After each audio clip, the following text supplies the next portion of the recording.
everybody. This is Luis Rodriguez. We're here at Teatro Centro Cultural and Bookstore.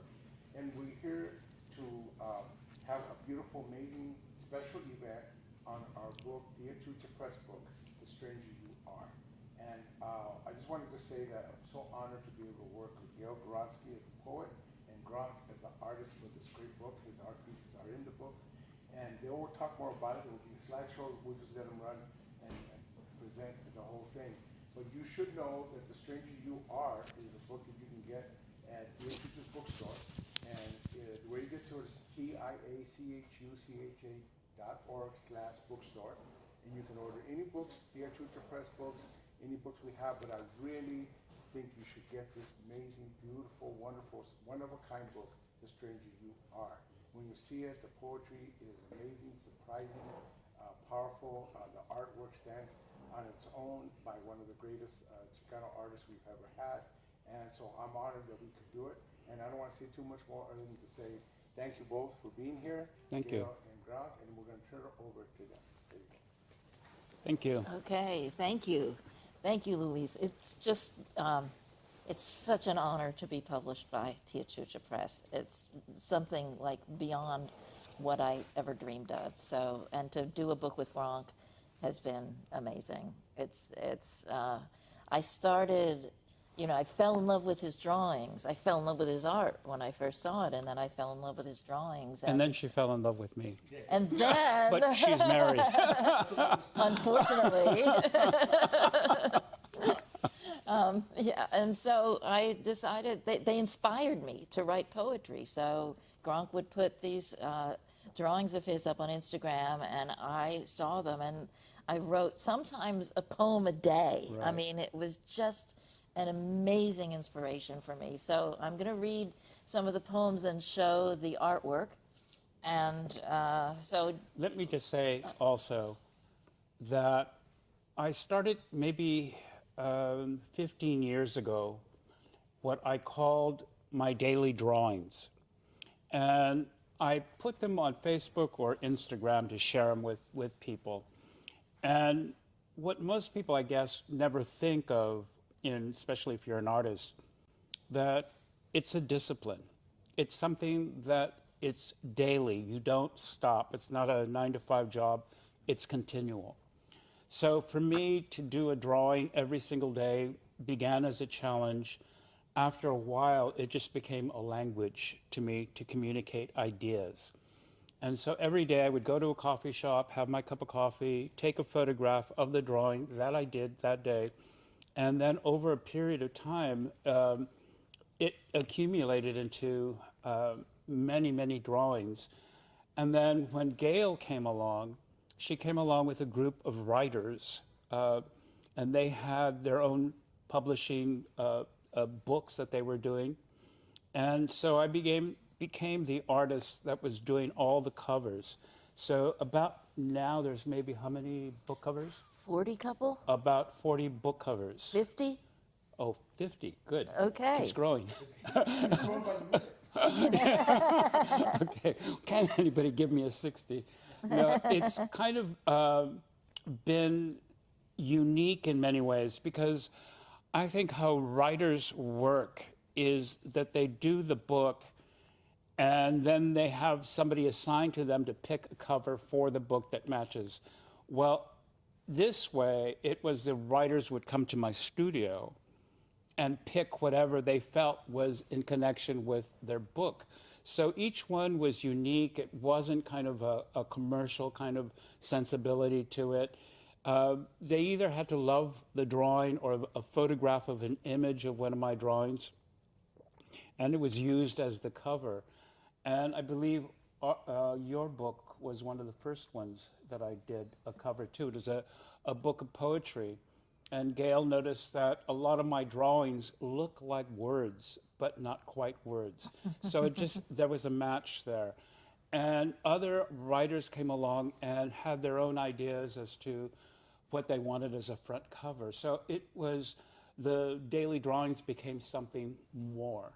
And then, of course, we do this book, and I'm still doing the daily drawings to this day. And Gail looks at them And then all of a sudden she says, well, I'm going to do a poem a day. So that's how the collaboration began. So go ahead. Well, I do see Gronk's drawings as poems. You know, they just they speak to me the way a poem does. Right. Yeah. So let's see some. Okay. Do you want to put the first one up there? So this is the first drawing that really inspired me. I wanted to know what the bird was saying to the guy. And as I wrote the poem, it turns out the only thing I could think that the bird, you know, because my imagination wasn't working that well or something, was saying to the guy was, I love you. So the poem is called The Blackbird Says I Love You, but the poem is all the things that the guy is thinking, not the bird. And what he's thinking is, Bob Dylan smoked cigarettes. Wish I still could. Wish I'd written a book called Useful Information for the soon-to-be beheaded. Wish I'd written the phrase like the blindness of noon. My mother wielded a mean sewing machine. In my mind, I'm hanging onto a branch swept by wind. Okay, want to move it? I've got about 16 of these. They're really short. As far as weird energy goes, I'm your guy. My brain is a museum of stones. Even when we feel this way, like jaded masonry, we are things through which the stream of existence flows. And yes, I've read the poems you left me. You can tell that I like them. My jade gray teeth are glowing. That faraway skirted creature in the beautiful painting. You are aroused by the way I pose. I'm just trying to be worthy of this halo of roses. Or is it made of is it made of artificial fruit cheerily dyed for the cheap chapeaus of destiny? How would I know? I've been swimming all day in the water in which embryos float, my body the size of a toothbrush, more or less. I dreamt of a garden of beautiful humans. The bodies were red, and vines rose among them greenly. I sat in there for a long time thinking of something I wanted to say to you, something this side of intelligent, something about how we're bodies, and that's that. Wasn't the garden miraculous? It had no fruit in it at all. It had no death at all.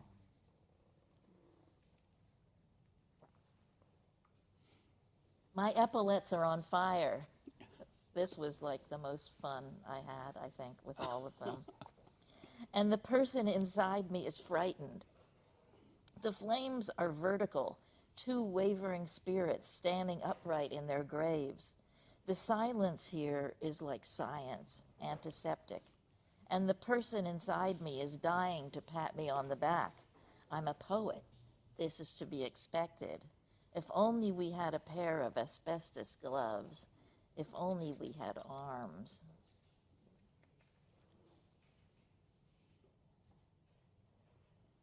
Meet my puppet.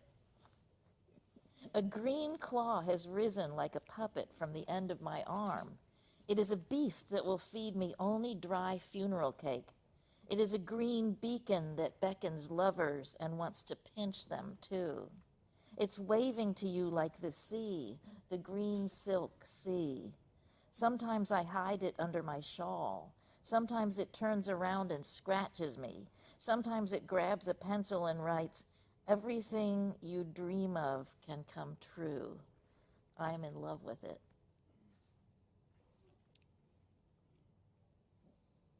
Only the moon is immortal. I'm hovering over a flame, and my body is made of ice. In this predicament, I realize, 1, I've made this fire so my deep need for marvels could be satisfied. And 2, God made me ice so that ultimately I will be transformed.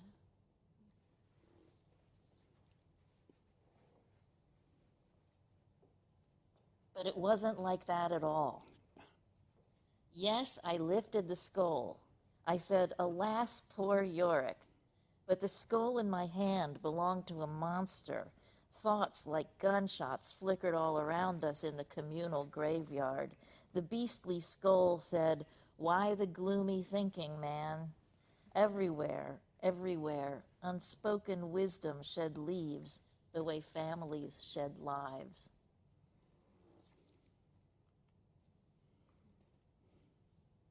You're seeing things that aren't there. I only want what's best for you. Which is why I've got to say that that giant blue ghost horse you think you're standing under isn't real. It isn't full of ghost Greek soldiers. It won't help you capture the famously beautiful woman. Plus, even as an act of the imagination, it's taking up a lot of atmosphere in here. And people are starting to talk. Who's the guy with the giant blue ghost horse that isn't real, they're saying. It's you they're talking about. You projecting your interior life onto the world. You poet. It's you.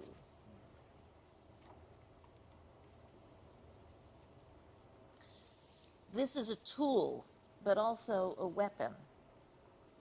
Pointed up, it scratches the sky. Pointed down, it sends a shock wave to the center of the earth where our black roots were entwined at the beginning. It is an arrow, a divining rod. My orange eyes watch you lift it. What will you do now? Write a poem? You are face to face with the gods, wearing your last green ball gown. Do not disappoint me.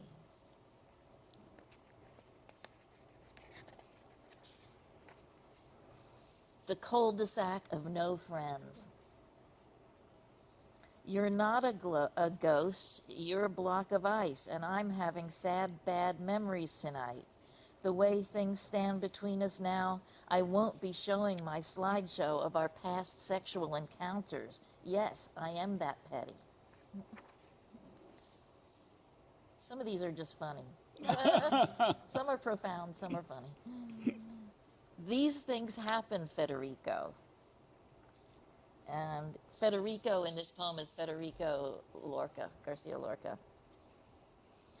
The day I came to the red cave where poems are born, wearing my best black dress, you were inside, and we agreed that although the exquisite glimmer of eternity shines in the depth of all suffering, we were tired of the constant throbbing of police cars.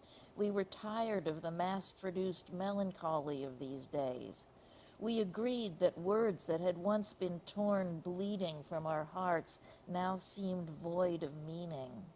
May I come in? I asked. Yes, you said. That word, as pure as a bird's song, almost startled us both.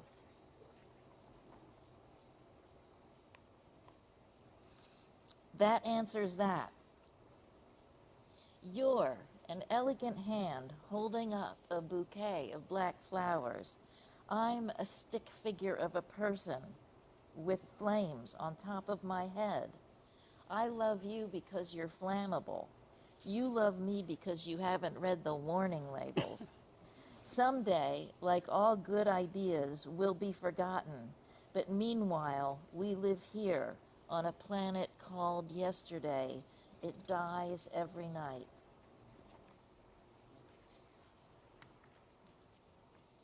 That being said, God was crying. Her smile was frozen somewhere in the northern sky. One large tear fell like a hailstone between my thumb and forefinger, which I held up out of the ocean like an okay sign. Fairy tales at my age? I swallowed the tear because God knows that joy is a wound we all must carry. She is also a bird and wind. I was also drowning.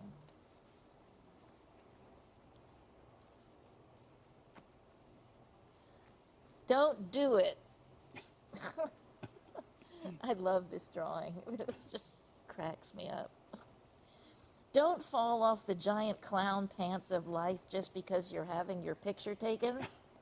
See, right there, I'm giving you the benefit of a metaphor. It's what I do, that, and warn people not to talk shit about poets. And this is the last one, Tormenta.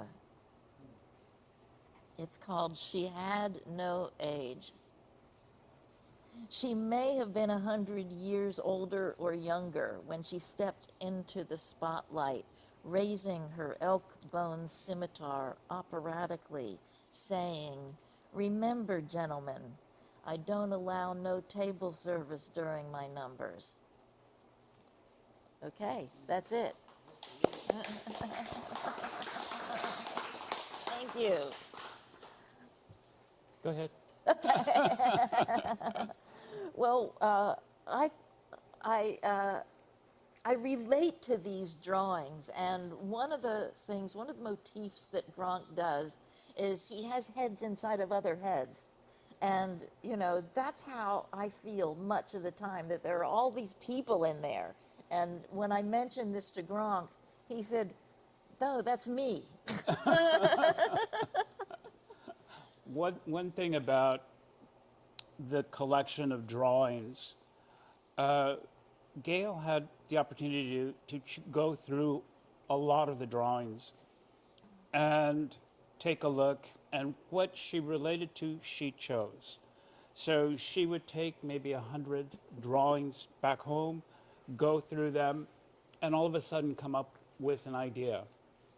For me, a lot of the work that I do, these drawings, stem from a philosophical or sometimes an observation of what I would like to see in reality as opposed to reality itself. So that's why there's always someone talking in my head telling me that, you know, there's a lot of other things out there.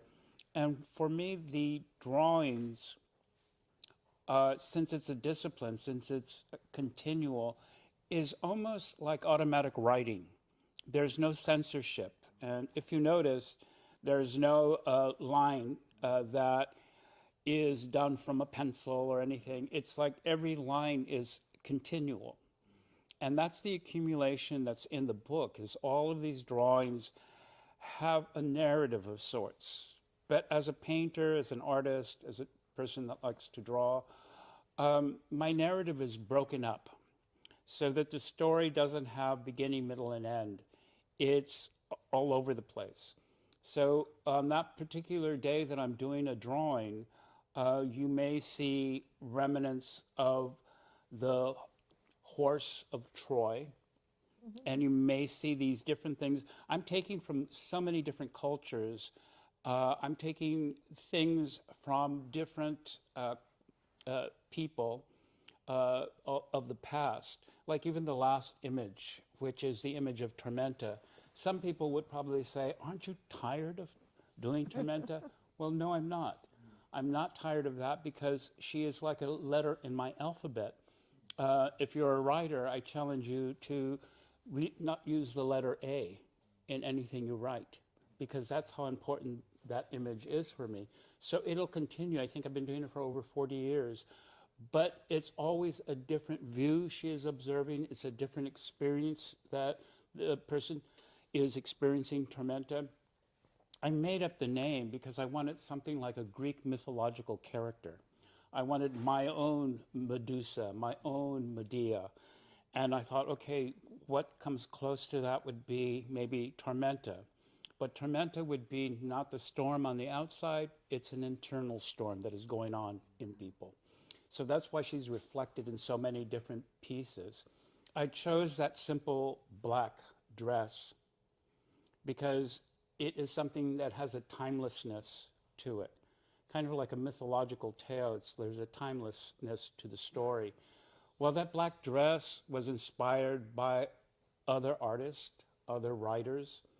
That image of the V back was initially in one of my notebooks, where I just did the image of a circle, the triangle encased in a square. Now, the circle, square, triangle are the building blocks of design, perhaps the universe, we're never sure. So I wanted to do something that crossed over time, and it would just be that image of the black dress, which another person, the designer Valentina, which was like in the 1920s, she had said, never dress for the season, dress for the century. That means find an outfit that can cross over time, that timelessness. Well, most women have that black plunging neck back to their dress in their closet. It's something that is, over time, is still being used. So for me, that was an important thing, is to have a timeless quality to that image.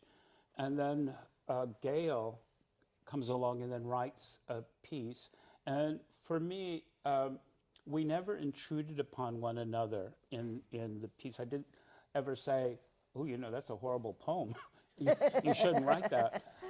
Thank God. And for her, it was the same thing. It's not coming into my arena and saying, you know, that's a horrible drawing. It was utilizing what we both do well. And I do think of the drawings as a kind of a language or words or poetry. And there's a lot of, in the poetry of the drawings, of what is going on, what something has happened, but we're never quite sure. Why is that man on the edge of a pair of pajamas or a clown's pants and about to fall over? Well, we never get to see the falling over.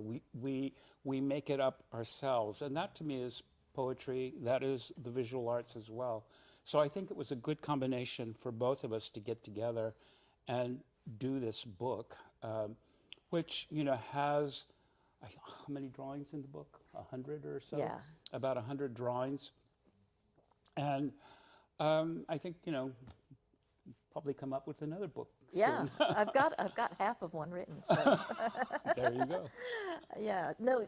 Interestingly, Tormenta was the hardest poem for me to write, because that's a case where I didn't want to intrude on your Tormenta. You know, so I didn't really want to give her a voice. I give her a little quote at the end of that poem, but most of the poem I'm just describing her.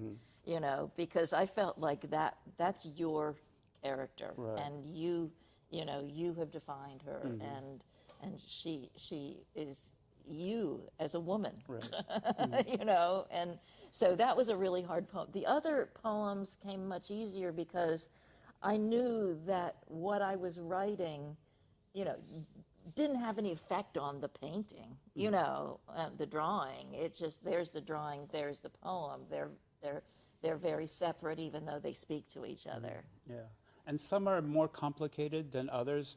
Others just rely on a simple line to convey an image or tell sort of a story.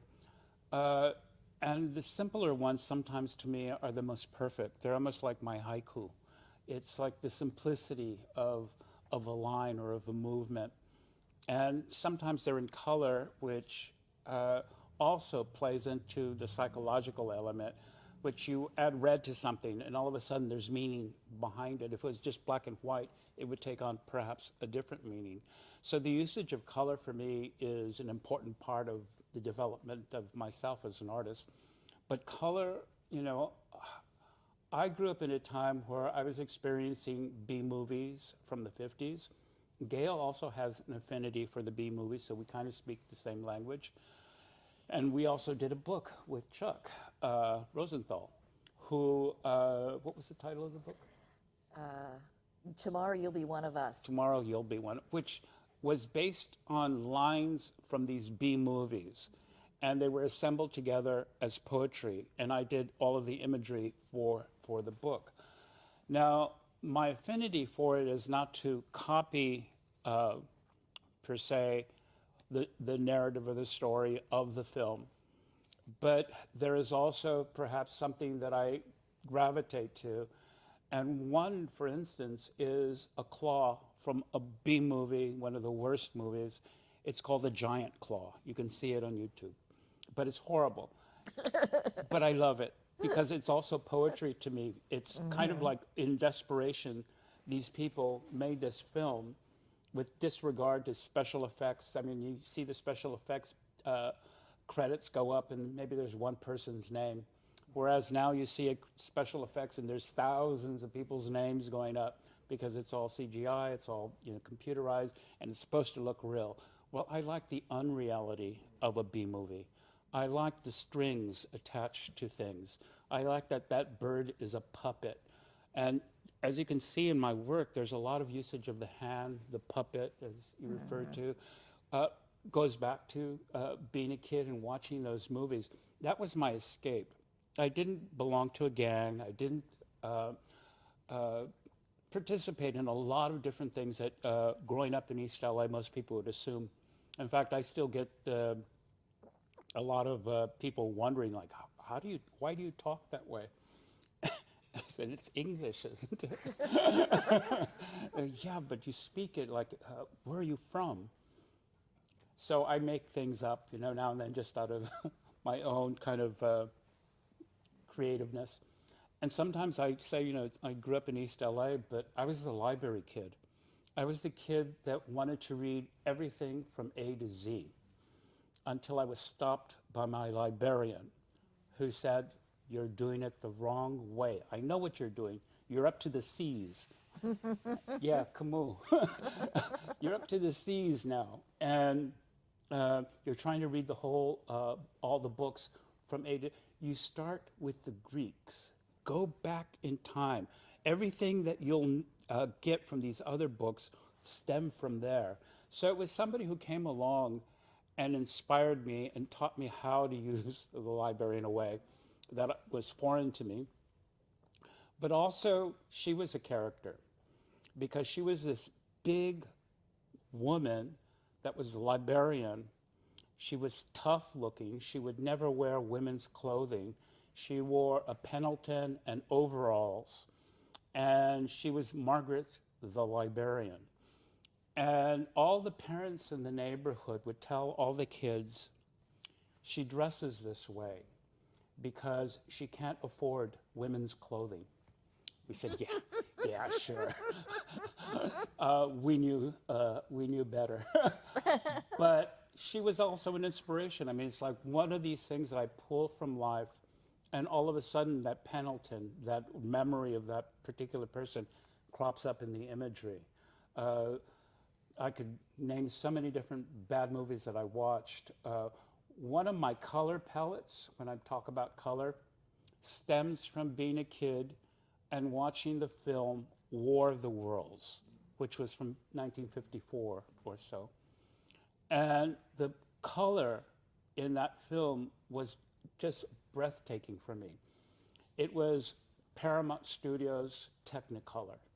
And so the reds were really sharp red, the blues were really blue, the greens were really green. So that intensity for me, and I would rewatch it as years go by and just like I'm floored by the beautiful pop quality of that film.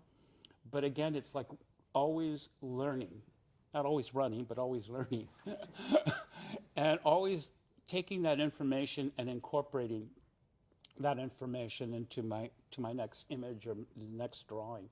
And how about for you for the poetry? How does that work for you? Well, I was just especially the thinking movie. about colors.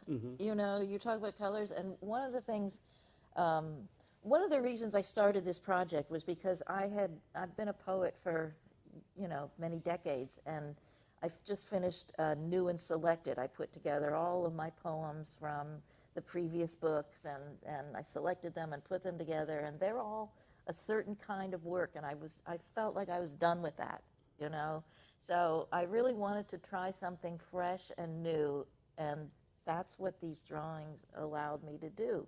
I found a different voice, and I found a different vocabulary, and part of that vocabulary is simply colors, red, green, blue. It's like they're different when I use them in these poems. They become more primal or something. They're more essential. They're not just, it's not just a blue sky or a red car or, the blues and the reds are surprising and intense in the drawings. Right. And so in my poems. So in a way, doing this, opened language up for me again in really new ways, and imagery. I mean, look at that, God, my epaulets are on fire. What else would you say? And the double mask-like image as the person's duality, all of those kinds of things play into the drawings. And that's the front cover to the book, so order it from Tia Chuchas. And there's something about strangeness. That's, How did the title come along? Oh, boy, I have notebooks and notebooks of possible titles and scratching them out. And finally, I thought the word stranger, not just as in the person who's a stranger, but as in the work that is stranger, that really, really seemed like the right word to have in there. And then the you belongs in there because many of the poems address a you. The you poet, for example, I say. And so there's an important other person in the poems as well. And that could be the reader, so that's another thing that you in the title, I think, invites the reader to participate in that. Like, yeah, I'm strange. I'm stranger than a lot of people, right? Yeah, so again, it was not to intrude on her creativity by saying, I hate that title. Can't we go with something? It was like, no, she is the wordsmith, and to allow her to have freedom. I've worked with directors before when I do opera. My favorite director that I work with is Peter Sellers. And what Peter does that other directors on the stage or opera don't do is that he allows his creative team to be creative. So it's up to you to come up with ideas, the costume designer, lighting designer, and me as set designer. So what you do is you take a year of reading and research. That's what most people never see an artist do is, yeah, we're in front of books most of the time, researching, reading, or film, and taking a look at what other things that have been done. And so when I work with him, I'll come up with an idea, I'll show the ideas to the costume designer, lighting designer. They learn how to light the set. So in a way, the set is the foundation. Other people come along, the singers afterwards, and they're on this platform that you supply for them. You don't want to overwhelm them as a set designer either. My sets are usually very sparse, and they're hand painted. So I'm going after, like if I do a Baroque opera, color. What was color at that particular time in history? What can I utilize as information for this set that is not the traditional kind of set? I don't have, well, I haven't had a chandelier come down in a set. And Peter would probably freak out if I ever did have a chandelier. But it's amazing because you sit in an audience, and when I do go to the opera, and that familiar chandelier comes down, it gets an ovation from the audience. Everybody's, oh, it's a chandelier. Oh, isn't it beautiful? That's culture. That's culture. It's on a string, a rope. It's a piece of glass coming down. There's nothing to it, really. But for me, it's like I try to not do a set that is an obstacle course for people on that stage. And my sets are usually horseshoe, so it's also an amplifier for the singers on the stage. So with all of those in consideration, I also did, like you did a poem of Lorca, I did an opera based on Lorca, but more so about the woman in his life, which was Margarita Xirgu, who was kind of the Spanish Sarah Bernhardt.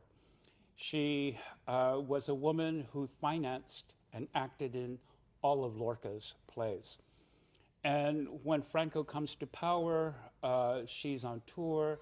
She's forbidden to come back into Spain. So she basically is a woman without a country.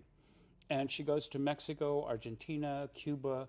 Her last years, because Franco outlived her, was spent on the East Coast teaching Lorca at Smith College, which is an all-women's college.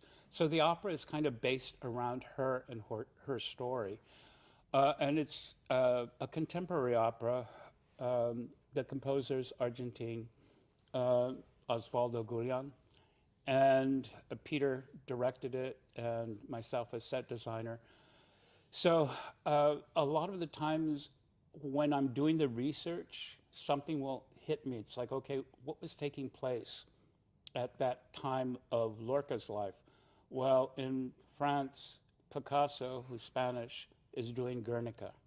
So my set is going to have a look like that, but not Guernica itself. It's just going to have kind of body parts littered throughout the whole set, but you really have to scrutinize it in order to, oh, that's a heart, that's a leg, that's an arm, through this landscape. So for me, body parts, the language, Lorca, I was not a big fan when I first came into Lorca. But it was after doing the opera, of course, you're doing all the research, and I just was immersed in the subject. So it came out in the work, and I'm still utilizing that same information. I mean, I look at these drawings, some of that information is still in the images that I've done and are in the book. Do you have any questions? Yeah, maybe we could take some questions. Nobody? I have questions, but I want to see if we can. Louis seems to be the only one here that is going to ask a question. Let me start, but first of all, I think that what really captured me about the art and the poetry is something that you said. It means something to different people reading it. Mm-hmm. Whatever it meant for you is one thing, whatever it meant for you. But initially, I didn't even know you were writing about the art pieces.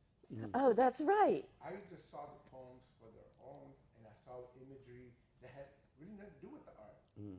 And then I realized later, okay, I see what she was doing. But what it does for a reader, for somebody seeing your art, they create their own world out of it. Right. So what the beauty of it is when you explain what it means to you, it's one thing, but it's like those B movies. You actually make your own world out of it. Right. A scene that you loved for one reason is not the same scene that I might love Right. for another reason. Yeah.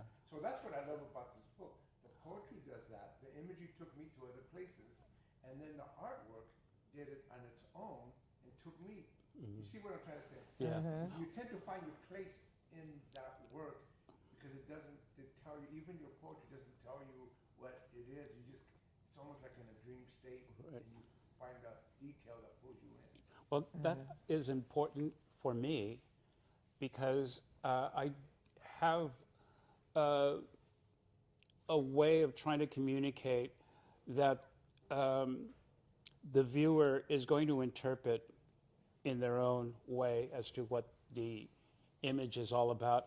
I have my own sensibility about what it is or a meaning, but then I leave it open enough, like, is that person being photographed before they take the leap and off the pajamas or the clown pants? Or is it concentration pants, pajamas? Is that leap the great leap of the century? So it's like, for my mind, it's like there's a lot of those issues that play in. You'll see a lot of people, perhaps in the drawings, on the edge of a cliff, and they're carrying something out and they're throwing away. Well, was that a love letter? Was that the letter to the world? So it's all up to the viewer to interpret freely as to what and to me that's the closest thing I think of poetry in many ways, that you have a certain way of addressing, but the viewer has the ability to conjure up pretty much whatever they want. And I was telling Luis the other day, today, just seems like it was another day, COVID, that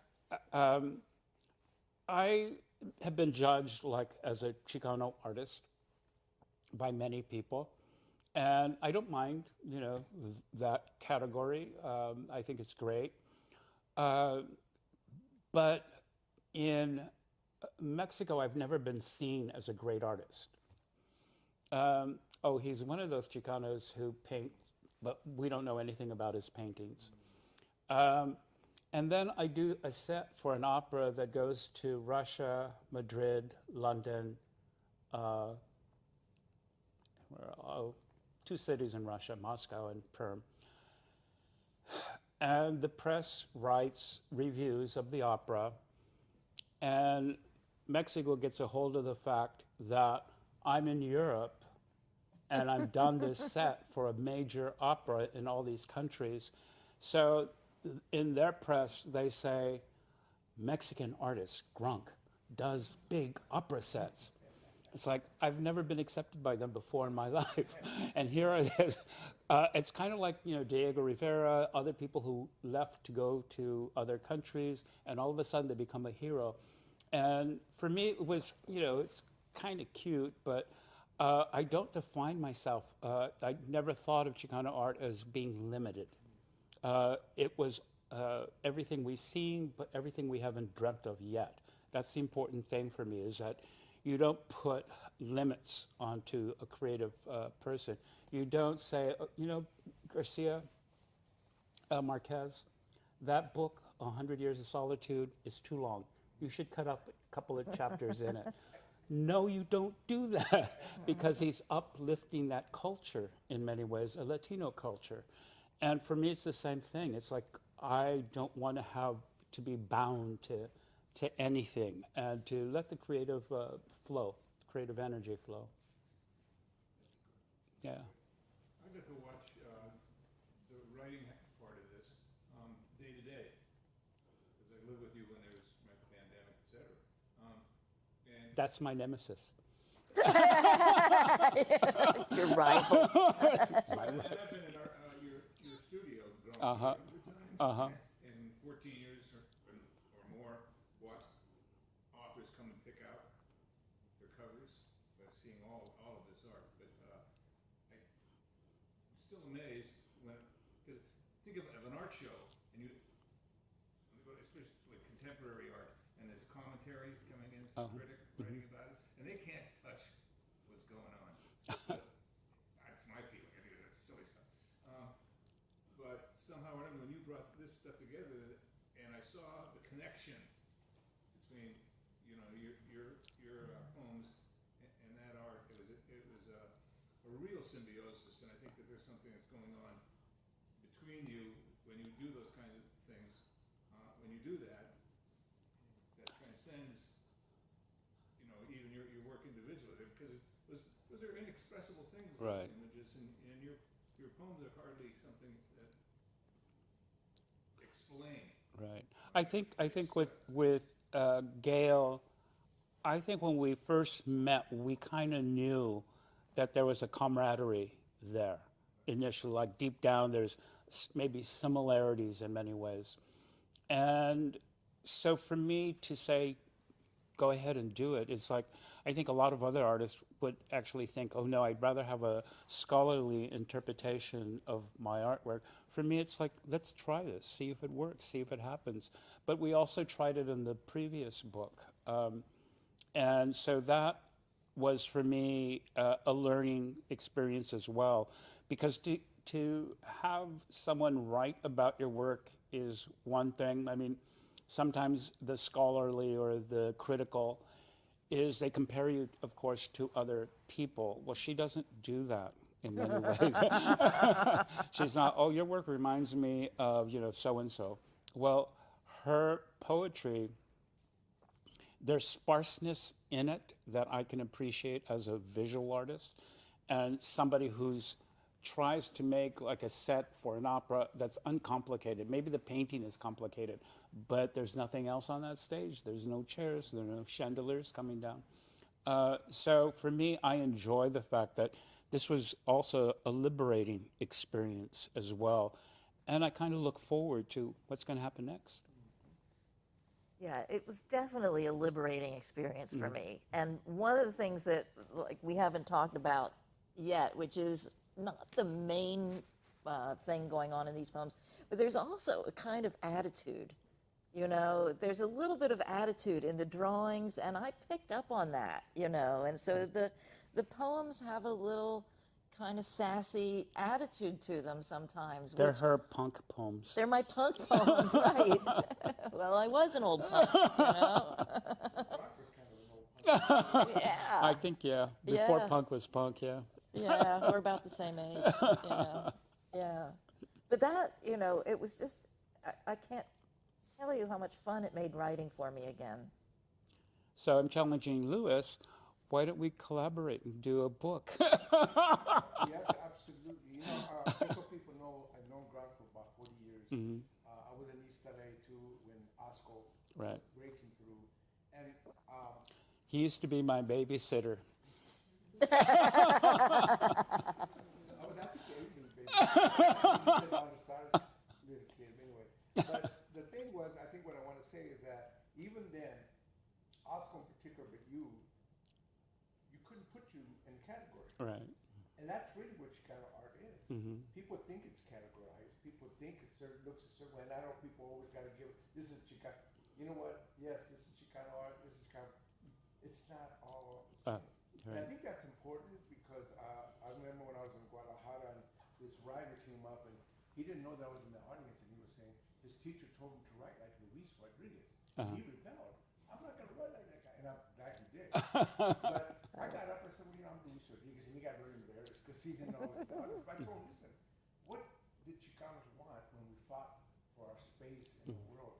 That's so people can all write and do art the same so we can do whatever we want to do, however we want to do it. That's really what the struggle was. It wasn't to put you in a little cat box and say, this is Chicano, this is Chicano poetry, this is Chicano art.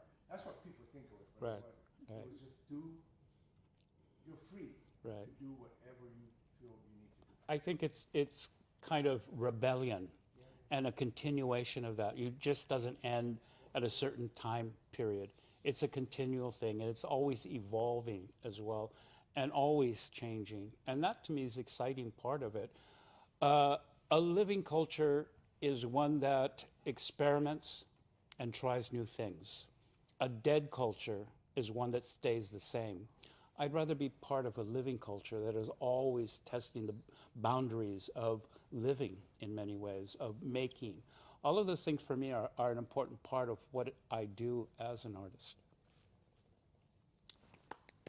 Oh, we got a question back there. One day we'll do something. Yeah, I hope that you both have wonderful holidays and a happy new year. I wish you the best for the coming year. Myself, my wife, and my daughter caught your gig in December at Leon Marymount. Oh, yes. Yeah. Who sat in our dinner? Yes. This time we brought our son. 'cause And your daughter's one of my people on Instagram. So she's following what I'm doing. And I was very entertained and intrigued reading the book. Once I got home, I just showed my son and said, check this out. It sort of reminded me of reading Reign of Gold by Victor Villaseñor. You read the story, and the movie plays out in your mind. No one else.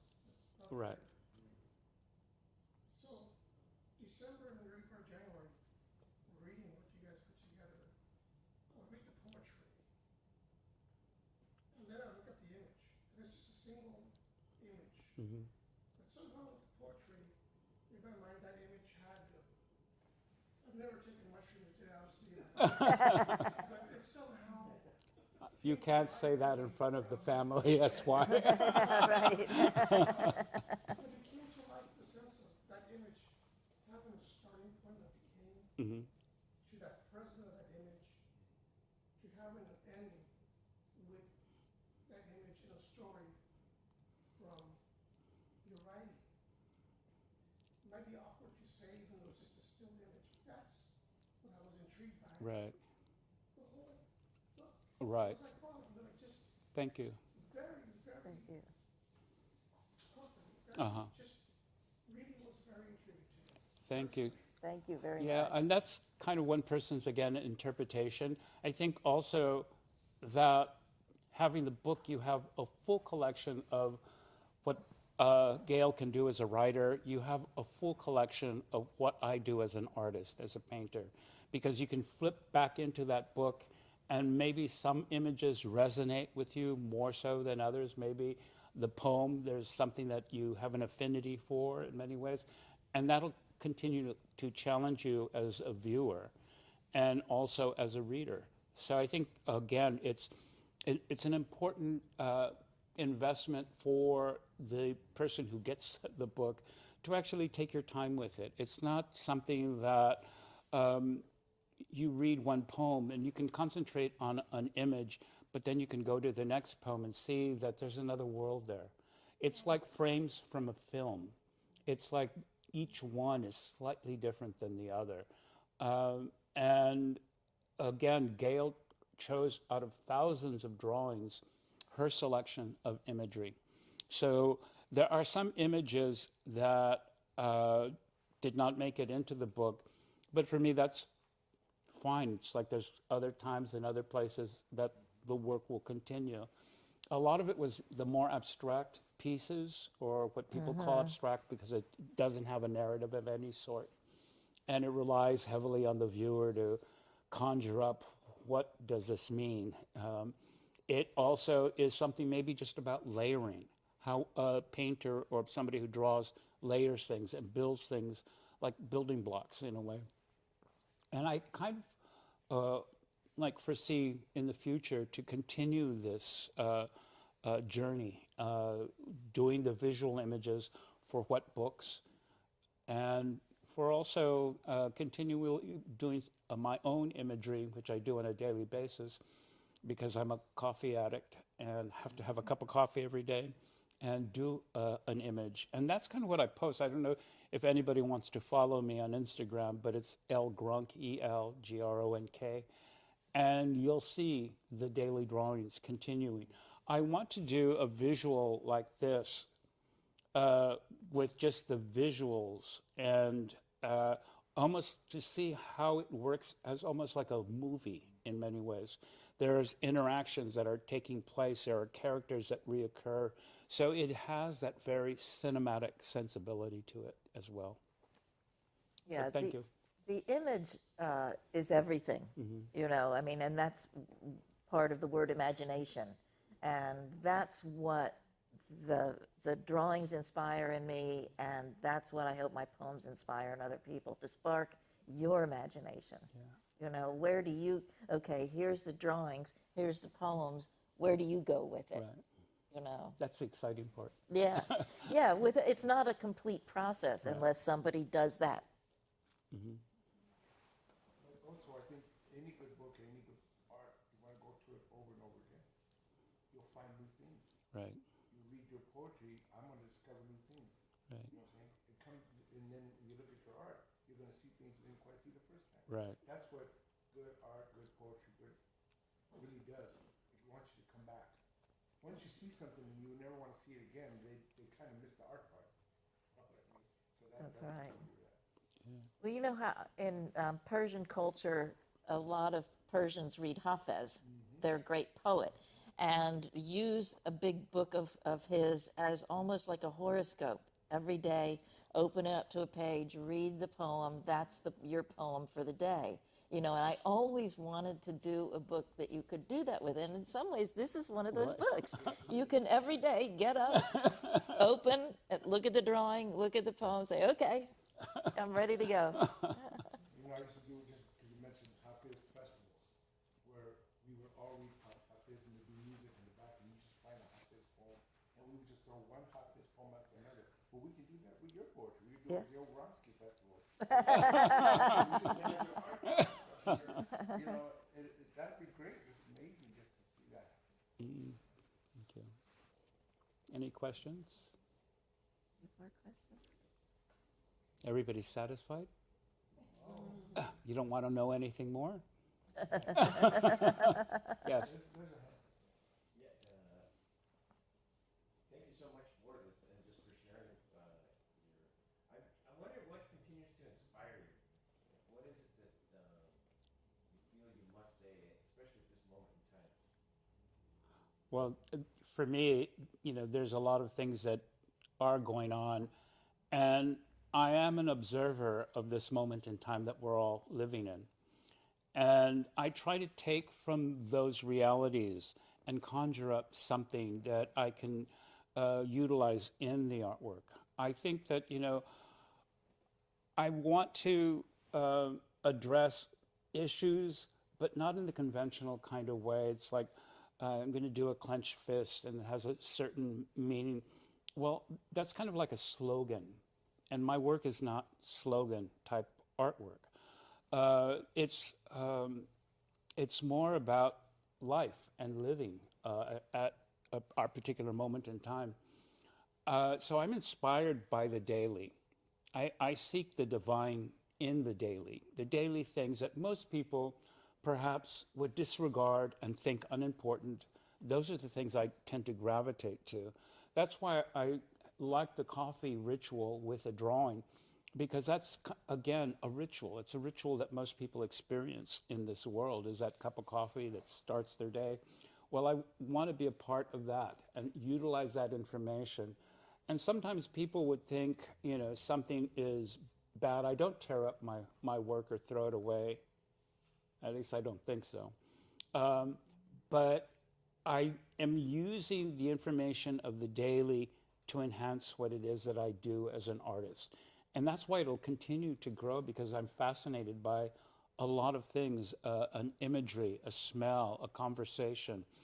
I'm one of those people that you can't sit next to in a restaurant because I'm probably overhearing your conversation because I like to draw from that. I was in a bus in a city, I forget what city, and there were a group of kids that got onto the bus. I think they were elementary school, Catholic school girls, all piled into this bus. And there I am with a group with their backpacks and everything inside of the bus. And I bump into one of the young girls, elementary school, and she looks at me as I'm like, I'm sorry. And she looks at her friend, men. They're not worth it. And I sat down in my seat and I thought, she's right. She goes to Catholic school. She's probably about 9 years old and she's already got it. So from that, a whole span of art came about it. Wait till her hormones kick in. It changes everything. I will look at a bad movie like Arnold Schwarzenegger film, which I tend not to do. But in a movie called Predator, he says, look at her. She's out of her mind. And I thought, look at her. She's out of her mind. I broke that down as each painting would look at her. She's out of her mind. And I thought, that's where I'm pulling. Again, it's like maybe nobody will ever get that, but that's fine with me. It's like they can interpret it the way they want to. So not only high culture, high art am I pulling, it's the daily experience. It's that cup of coffee in the morning that I appreciate and utilize that, whatever cup of coffee or wherever I get it from. And it becomes something more than just that. I usually save all my coffee sleeves because I make my art onto the coffee sleeve. So the coffee sleeves become just as important. They become part of the ritual in many ways. So I'm the person that takes the coffee sleeve off, put it into my bag, and take it back to my studio and then create something with it. So it's, again, most people would throw that away and not consider it artistic at all. But for me, that's divine. That's the beauty. It's making things maybe from nothing. And that's what I like about creating. It's like there's not a tear in the audience. Everybody's like wiping their tears. Oh, that was so poetic. Yes. Maybe can you share some favorite artists, favorite Chicano artists of yours? And you had to ask me. Have you mentored some of them? I would say that there's a lot of younger artists that gravitate to my work because for them it's very liberating to see that I didn't do lowriders, I didn't do a lot of the other images that most people are all about. So it takes a special person to actually want to be involved in my creativeness. And I've had that in the past where I've taught in different cities, usually not LA, but sometimes LA, where an artist that I would see that would be Latino, and I would take a look at their work and say, for instance, it's El Paso, Texas, and I would tell them, you know, you can't stay here. You have to leave. You have to go to New York. You have to go to Los Angeles, a major city, because you won't find support for what you're doing here. They're used to the very traditional type of work here in many ways. So in that, I can give them advice in that capacity. There's sometimes when I'm involved with an opera, I travel. The opera companies usually like the fact that I can do an outreach because most people in opera and the regular public don't come together often. So with me, they know that there's somebody there that kind of has a brown skin. The Puerto Ricans, the Haitians, the Dominicans, if I'm on the East Coast, they'll get their students together and they'll see that, you know, I'm brown and yes, I'm doing the opera set here. And we'll work together maybe for a couple of months on imagery for an opera. So I've done things along those lines. I'm sure there's a lot of artists that are doing really good stuff. I love Shuzu's work. She's a Chicana artist, Asian Chicana. And there's other people that I could say I'm not a big fan of their work. I look at a lot of the times and scrutinize paintings especially. And when I start to see that the person does not have hands on their imagery or it's cut off by the canvas, it's like, okay, this person doesn't know how to paint a hand, but she'll cover it with color or, you know, do other things. And that's all well and fine. So there's a lot of times when I look at artwork, I'm very critical of a lot of the work. And I want the student or younger person that comes to me to learn something to be able to step out of that whole realm that you believe or that system, invent something, show me something that I don't know, tell me about your life that I don't know. Your experiences are unique. Show me that as an artist. And sometimes I think, you know, even with the drawings, it's very conventional because you have just a sheet of paper in front of you and you do the image, you have a wall or a canvas and you're painting on it. Well, I don't do public art. For one thing, I don't submit a pre-drawing. Most of my paintings could not end up on public art in many ways. So there are a lot of others who do that and love to do that, and that's all well and fine for them to do. But when I was growing up, I was looking at the wide range of artists. So I was inspired by mostly a lot of the times writers. That's what influenced me the most in many ways. I can say that a writer that I grew up with was Marisela Norte. She, to me, is a fabulous writer, and we're still friends after, you know, so many years. And she always surprises me as to what is coming up next for her. She's been doing photographs on a bus, cityscapes, because she takes 2 buses to go to work every single day. It's like an odyssey for her. But she's snapping photographs, and I hope in the future a book comes about it in many ways, and her poetry as well. So there, for me, it's like somebody like her has inspired me as an artist as well. It's like we also have that affinity for B movies, and when we first met, one of the first questions she asked me, "Have you ever seen Attack of the Crab Monsters?" Of course, it's one of my favorite movies. So there was a bond immediately between her as a writer and me as a creative artist that hasn't been broken yet. I mean, we still communicate back and forth. A lot of the times, I posted an image of this duck, and I called it Gertrude, the duck. Right away, Maricela knows exactly what I'm talking about in that image. She goes, "Ah, I can never see that movie at the end when the duck dies."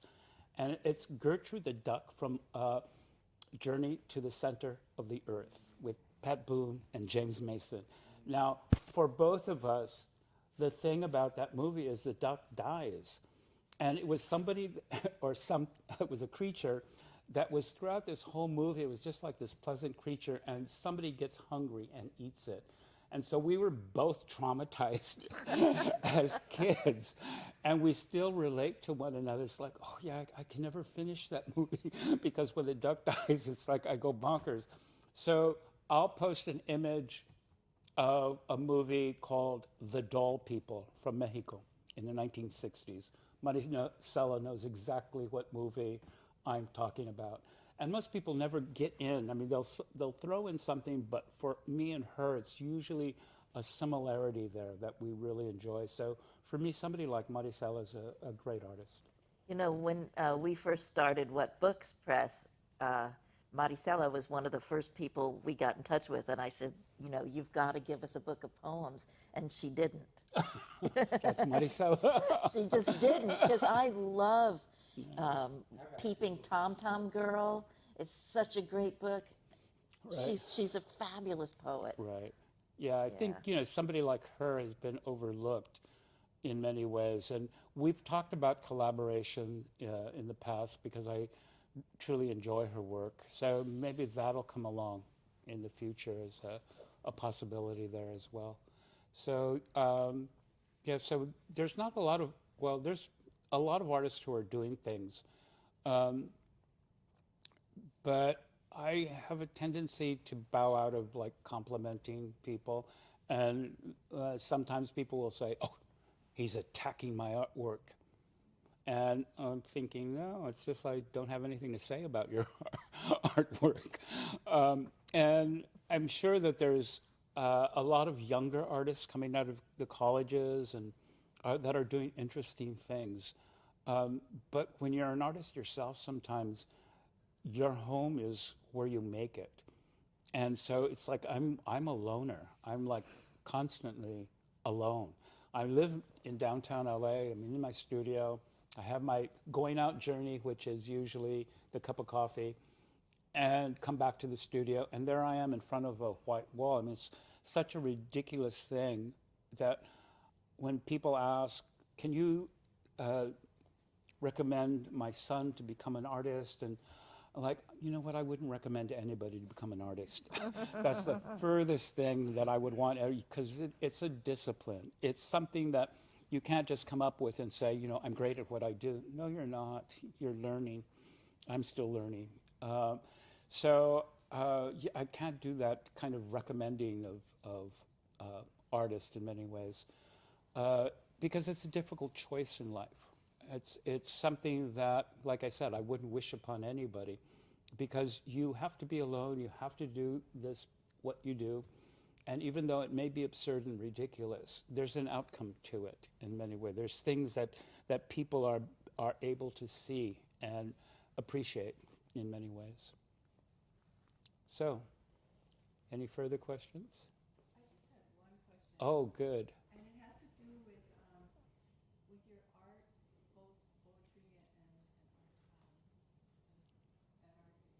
How did it surprise you to find out about yourself through the art?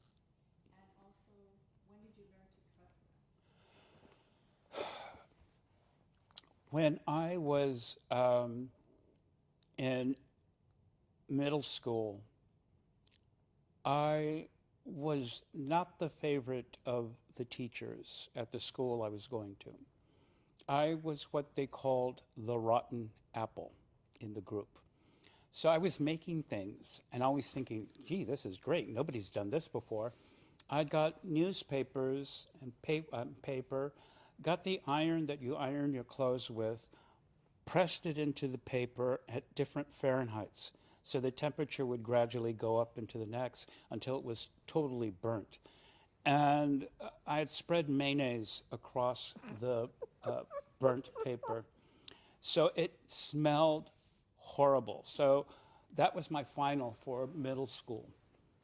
And when kids in the class, oh God, that smells. It's working. Great. I'm doing a smell piece. Well, along with the visual, the teacher freaks out, starts yelling at me and yelling at the students. He gets to the chalkboard, gets an eraser, and throws it across the room at me. I dodge it, hits Patsy, who's right behind me. And the teacher just says, "Get out of here. I don't want you in this class anymore." That proved to me quite a bit. That piece of what I just done is powerful. It's absurd, it's ridiculous, yes, but there's something about it that I enjoy doing, and provocative in many ways, even though I didn't know the word at the time. And so what happened after that was all the kids in the class were dumbfounded because the teacher starts to yell at me, "Get out." I'm like, "No, I need a hall pass to get out. You have to give me a hall pass." "Get out of here." "No, I can't leave until I have a hall pass." So I talked back. Eventually, the teacher went to his desk, broke down and started to cry. All the students look at me, "Oh my God, you better get out of here. I can't leave unless I have a hall pass." So I did leave because the teacher kind of freaked me out, crying at his desk. So I did leave, and there was another teacher down the hallway who said, "I heard everything. Come into my class, just sit in the back and we'll talk about it later." So again, it was a person that really nurtured me in many ways, that teacher. But there was another one in middle school, and I remember the good ones. Her name was Miss LeDuc. She has a daughter that ran for vice president on the Freedom and Peace Party. And so she noticed that I was making ceramic masks in her class. She goes, "Oh my God, you're making all of these, they look like African masks. All of them have these African paintings on the faces, but you take them home and you never bring them back. What are you doing with them?"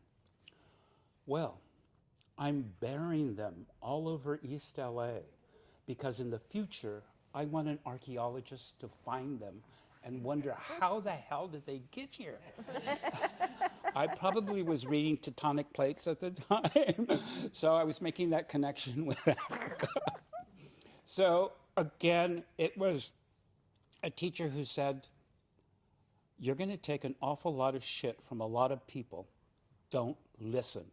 Continue to do what you're doing." So again, it was kind of that approval at an early age.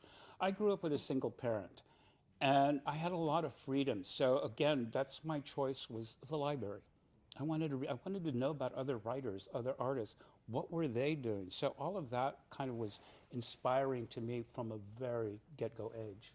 You can finish. Oh boy.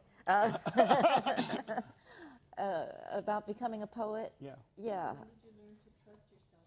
And last year. Yeah, it's taken a lifetime, but I'm there now. You know, I really am. I really know when I put something down on paper whether it's good for me. I mean, I don't think about whether it's good, you know, but I think, okay, I know what I'm doing here, and that's a really good feeling. And really, I haven't had that throughout most of my career. I've had a real, you know, difficult relationship with my own work, and you know, hated it and loved it, and hated it and loved it. And the first time I realized that I might be somewhat good as a poet is when I'd graduated from college, and I had taken poetry workshops with this poet named Gregory Orr. And and then I got out of college, and the only job I could get was waiting tables. So I'm waiting tables, and I get a phone call from Gregory Orr saying, you know, some really rich guy just died, and I've got these fellowships for graduate school. Do you want to come? It was like, and I'm looking at, you know, my tray, you know, and thinking, would I rather write poetry? Yes. I mean, so that's kind of what started my professional journey as a poet. Well, thank you. I think Thank you. We're done, I think. Yeah. I think we're done. Thank you. Thank you.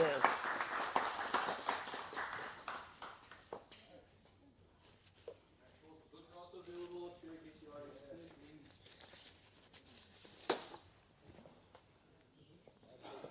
This is for you. For your collection.